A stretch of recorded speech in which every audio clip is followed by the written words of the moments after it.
My raw food journey started with Ollie here.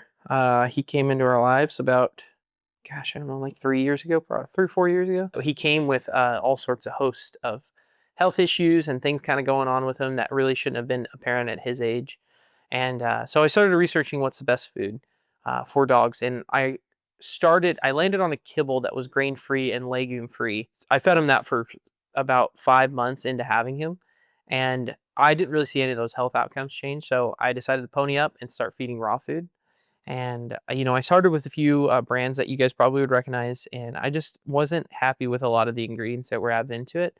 I know at the end of the day that was that was for pet health, but I just think that whole natural ingredients are better than vitamins and additives. After we switched over to raw though, we started seeing some great health outcomes starting to turn around, even with this kind of more basic raw. During that time, we also started experimenting with feeding in a more of like prepping it at home, and that came with a whole host of all sorts of different things. With that feeding at home, we came across all sorts of ways to feed Ollie, and then eventually we landed on what is now our ancestral blend. Started with just how it is now, and with a lot of suggestions from other pet food feeders and raw feeders. This is what we kind of landed on, and it's been really great for not only my family's dog but also my extended families and friends of friends have all seen their dogs lose weight, especially with their coats. You can really tell a difference in their coats, because that's how we interact with dogs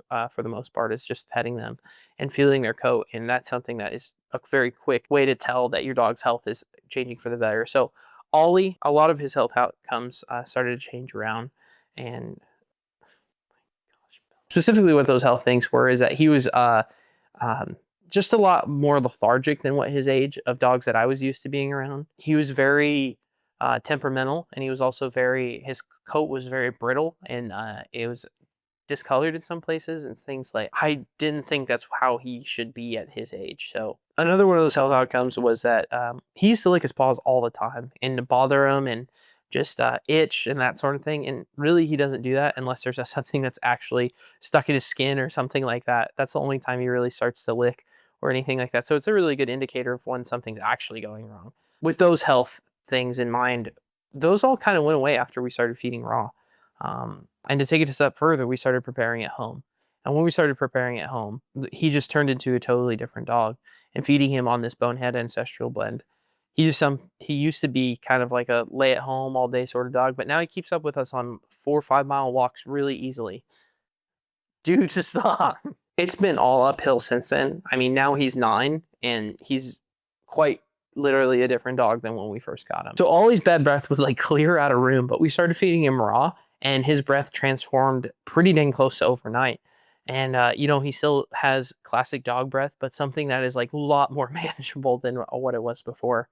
And you can't really blame anything else besides the kibble. His teeth are actually cleaned a lot better because a lot of those starches that come in regular kibble, it sticks to their teeth and it causes a gingivitis, things that get stuck there, and bad breath to really develop. When I started incorporating raw meaty bones into his diet, his teeth got cleaner, his bad breath went away, and I think that there's nothing else that you can contribute that to. And his diet was really the only thing that changed.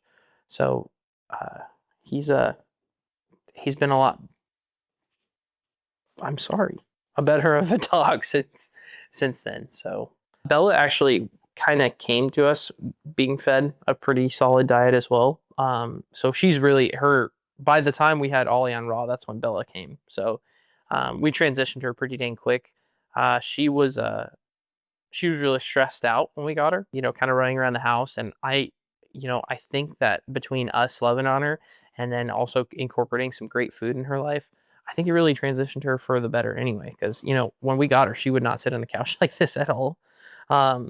She was much more of the let me run around the entire room sort of thing. Bella also was kind of a cutie patootie when we got her, but now she is very much a cutie patootie now. So that's definitely that's something that you can look forward to when you transition your dog to raw. Prior to putting them on raw, their bathroom breaks were something that were a lot larger than what they were, what they are now, and they were much more frequent and less of a. They also had that distinctive kind of light brown color that kibble comes with, and that's not really actually from any uh, particular source of protein or anything like that in there that causes their poop. Oh my gosh, magically it's healthy. That's actually dyes that they put in there. And that's, that's kind of what kibble looks coming in. That's what it looks like coming out. So that color went away and it went to a much darker, more natural color of processing raw food. And with that, there's of course less bathroom breaks, less poop to clean up out of your yard, which is, a huge, a huge plus to just everyday life.